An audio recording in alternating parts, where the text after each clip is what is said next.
Happening right now, Mayor Eric Adams is delivering an address on the asylum seeker humanitarian crisis. So let's go to that. Request for a letter happens to be a court order. We are going to comply with the court's request and the court's order. We have no idea who is not going to do that. You asked the mayor whether that cannot be done. He doesn't know, but we know that it's an order from the court, and we expect that it will be followed.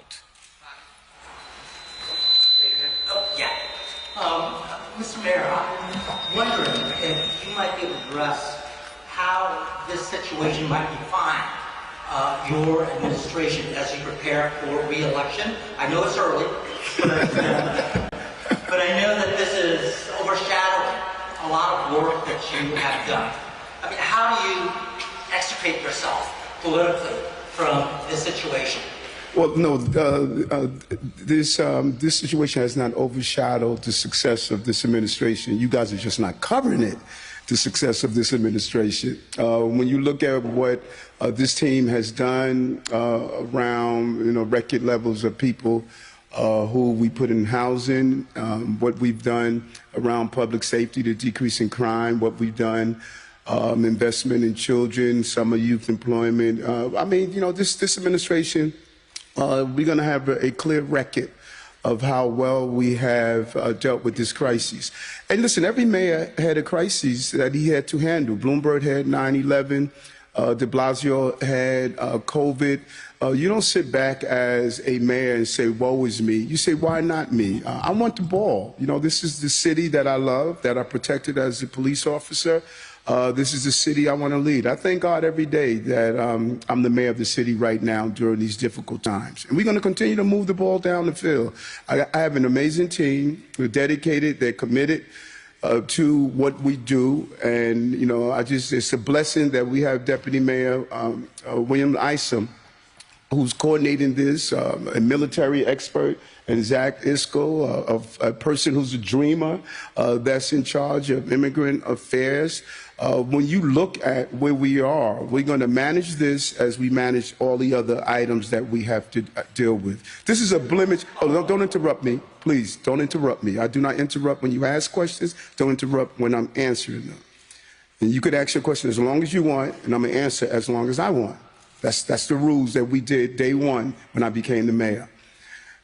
The blemish is not on this administration. The blemish is on the national government, that we are allowing this crisis to fall in the lap of our local municipalities. That's the blemish. We're going to do our job. That's my job, to protect the people of this city and everyone in this city, and I'm going to do that job. Now, you wanted to finish up? Oh, let him finish. Oh, you had another part of it? Yes. Well, actually, I have a follow-up question, Mr. Mayor. I'm wondering that you are the face of this crisis right now. Mm-hmm. People see you struggling with this crisis. Mm-hmm. How do you address residents of New York City to reassure them that you've got things under control? You said people see me struggling? Yeah, with the situation. I mean, we are, as you said, in a crisis, right? Yes, but I'm not struggling. I'm managing a crisis, and anyone who has managed a crisis before know that the leadership is important. We went over a year. I think this started in April. We went over a year. When we had 15,000, I stated it was time to call a state of emergency. We went over a year. What we were successful in doing, one, as we stated, we want no child and family to be sleeping on the streets. We were successful in doing that. We were able to shield, for the most part, the New York City public from the depth of this crisis. For a year, we managed what we were going through night after night after night. And people were able to carry out their regular days because of how we managed that. And so I'm the face of a successful city that successfully is doing what no other city has been able to do at the magnitude that we have been able to do. That's the face you're seeing. You're seeing the face of a good manager with a good team managing a crisis that we are facing. Thank you. What can you tell us today, Mr. Mayor, about how many students the city school system is preparing for and how it's preparing? During Jock's technical briefing. He'll go through that. But we don't know the exact number because this is a moving target. The latest round of asylum seekers and migrants we're receiving, there's a large number of them are children and families.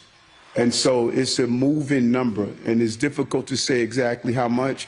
Our chief of staff had a meeting. We called the state to prepare them, state education, to prepare them of the potentiality of what we're facing. But we have been successful through the chancellor and through the entire DOE team. We have been successful in absorbing those young people to make sure no child is going without education in our school systems. So we don't have the exact number because it's a continuing, growing, and moving number. Mr. Mayor, at what point is the sympathetic, empathetic, right thing to do for the entire city? At what point is it that you either turn away the migrants or bus them to other places because the city has reached its breaking point, as you say, we've crossed that breaking point? And my second question is, at what point, what has the Biden administration told you specifically as to why they have sent as little money as they have sent so far? Well, we are going to never reach the point what we're going to do what those governors did, just using migrants as political pawns. We're never going to do that, and we are at the breaking point. You know, what you saw outside the Roosevelt Hotel a few days ago was because, as we stated, there was no more room. There was just no more room, and we had to, until we were able to find new spaces, we had to temporarily have people that was outdoors. And, you know, I went there. I spoke with those men. No families were out there. I spoke with those men and, you know, told them what we were dealing with to the best of our ability until we were able to find Deputy Mayor Williams Isom and Commissioner Isco was able to find new locations, and churches stood up and assisted us. But we would never reach the point where we're going to do what others have done. But we are out of room. This is not sustainable. It's not sustainable for the state at these numbers that are coming in. It's only a matter of time before we're going to even fill up the state. So there needs to be a change in course. Mr. Mayor. Yes. Do you think it's a failure of state government that the governor has not asked President Biden to declare a federal emergency? The governor has been a real partner, and we have communicated often. She has assisted us putting $1 billion in the budget. She found a site for us at Creekmore, where we're going to be putting up a new location. She's assisting us with other spaces. We spoke yesterday after the announcement in the Bronx. We just need more help on a state level. We need additional help.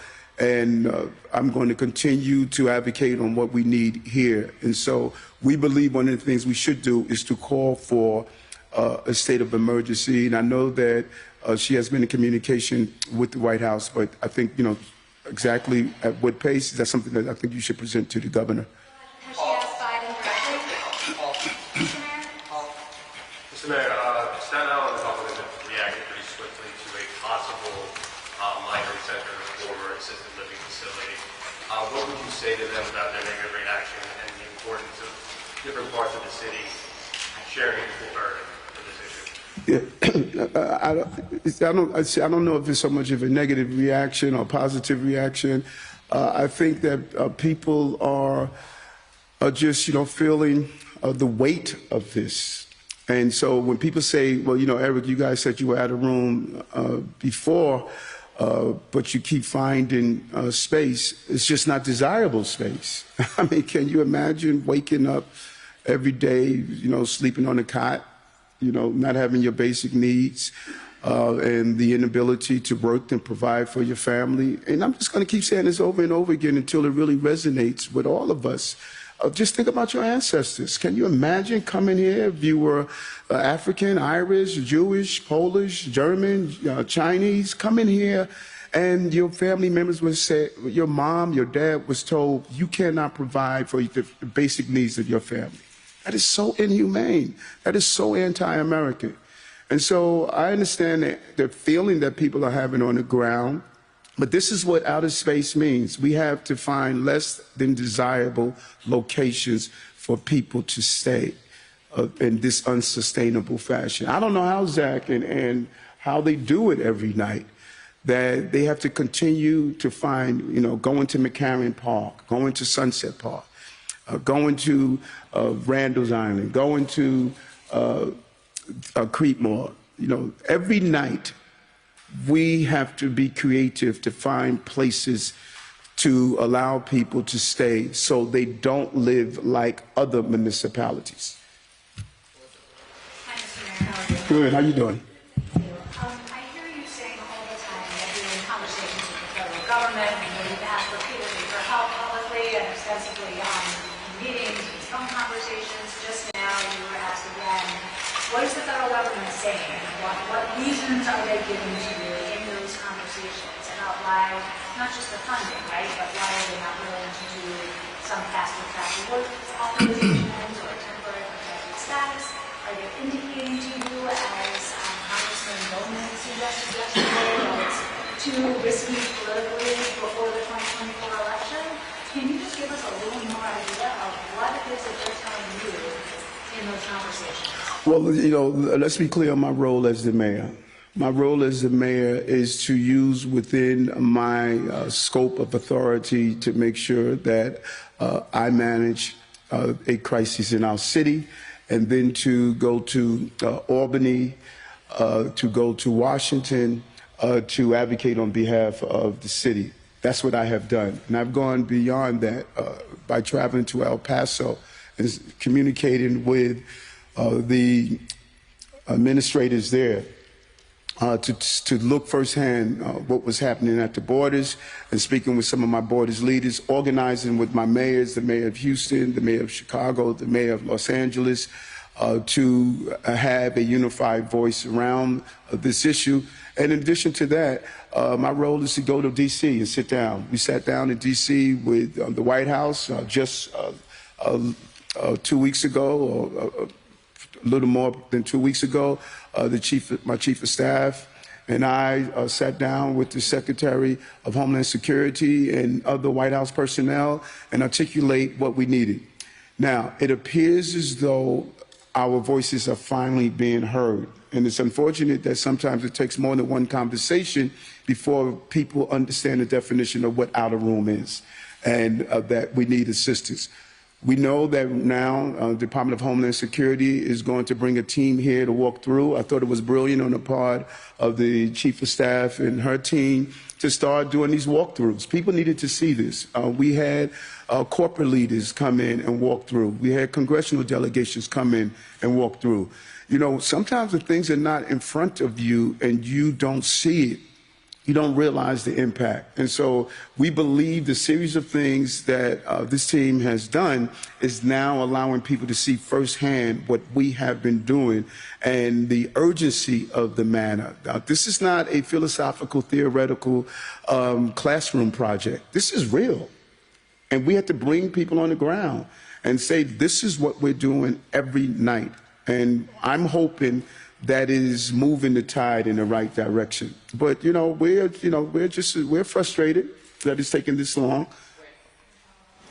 Mr. Mayor. Yes. I'm wondering, is the city planning cuts to services to reduce existing costs for asylum seekers in its care, and certainly give us specifics as to what those are? And then can you just give us an update on the numbers that we usually get every week on total people in care and asylum seekers in care and how many lives last week?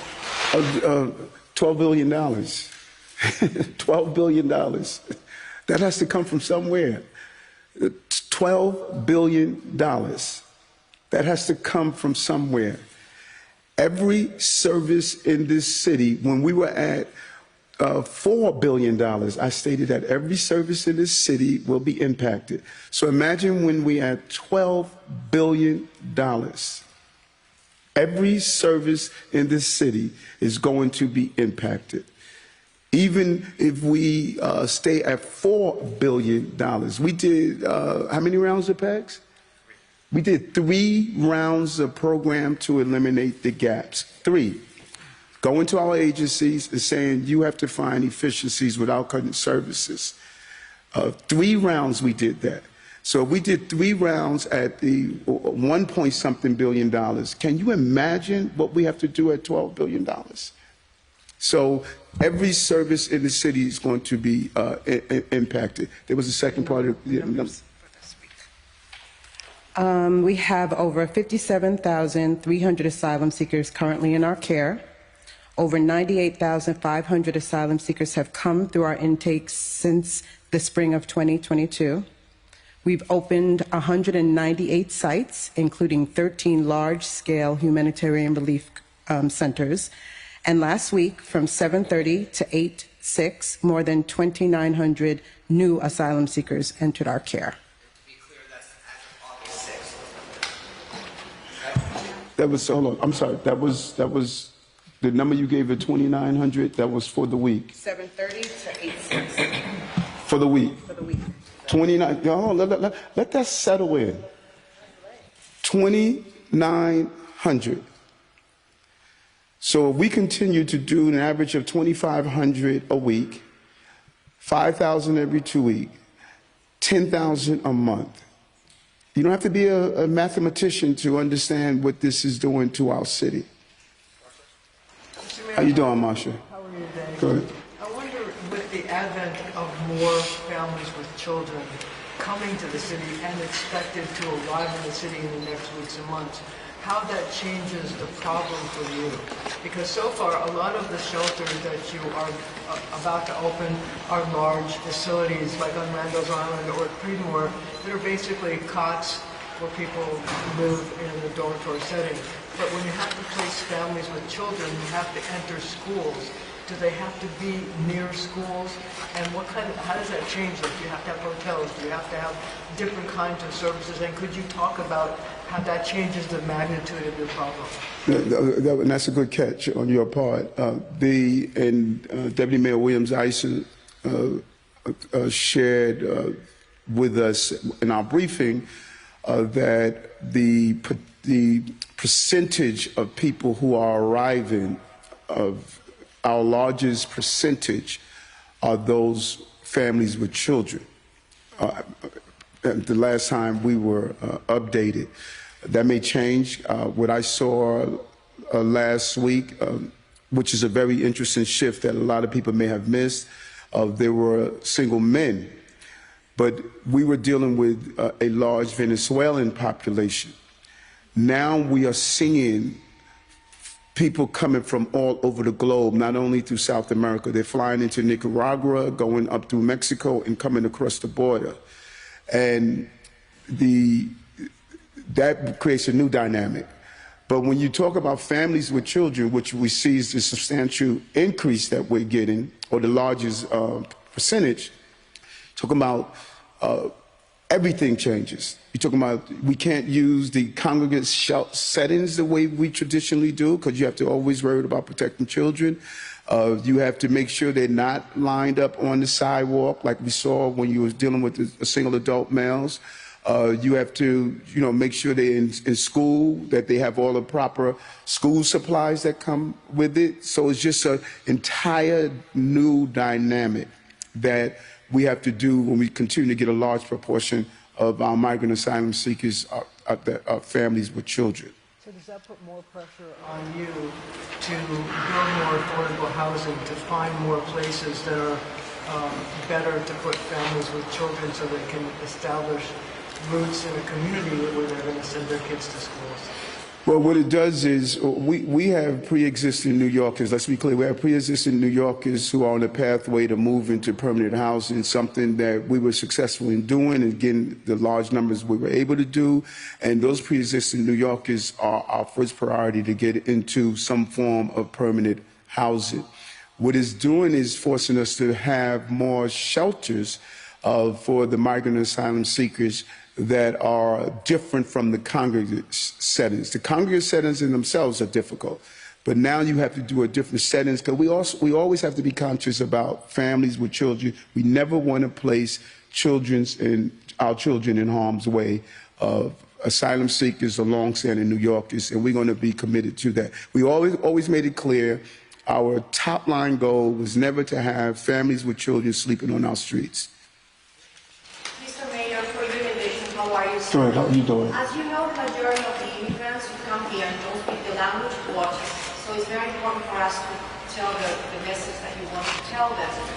We have been asking them on the streets, the majority men who travel alone, why are you still coming to New York? It's obvious that there's no more women. The mayor has said that. Their answer is that we come here because we know at least this mayor is doing something and he will give us a blanket of food.